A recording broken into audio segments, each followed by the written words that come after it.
আদা, পেঁয়াজ, রসুন আর লঙ্কা কুচি, আর এদিকে একটা পোস্ত আর লঙ্কা কুচি দিয়ে পেস্ট তৈরি করে নেব। কড়াইতে সাদা জিরে দিলাম, তেলের মধ্যে একটা তেজপাতাও দিলাম, কষিয়ে নেব। তারপরে টমেটো পিউরি দেবো কিছুটা, ভালো মতো কষিয়ে নিতে হবে। এখন নানা রকম পুজো চলছে, কালী পুজো চলে গেল, এবার ভাইফোঁটা আসছে। হলুদ আর নুন দিলাম, একটু কাশ্মীরি লঙ্কার গুঁড়ো দিলাম। বন্ধুরা, এখন তো কচি কচি ফুলকপি উঠেছে, একটু ঠান্ডা পড়েছে, এই সময় এই রেসিপিটা করলে খুবই ভালো লাগে। একদম কষিয়ে নিচ্ছি। এবার দিয়ে দিলাম আমি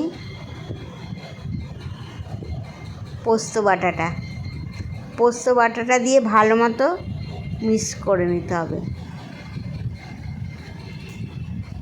বন্ধুরা, এই রেসিপিটা যদি ভালো লাগে আমাকে কমেন্ট আর লাইক দেবে একটা।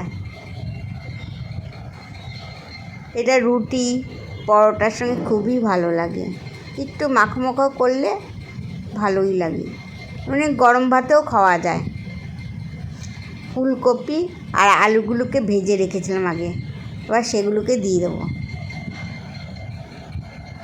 তার মধ্যে ভালো মতো কষিয়ে নিতে হবে। বন্ধুরা, এই রেসিপিটা একবার করে দেখো, খুবই ভালো লাগে খেতে। এর মধ্যে একটু গরম জল দিয়ে দেবো। এবার যে যেরকম খাবে সেরকম ঝোল রাখবে।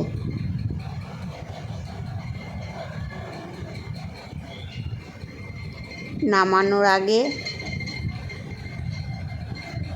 একটুখানি ঘি দেবো, এতে গন্ধটা খুবই ভালো আসে। আর একটু গরম মশলা দিলাম, দিয়ে একটু কষিয়ে নিলেই তৈরি হয়ে যাবে আজকে ফুলকপি আর আলুর রেসিপি।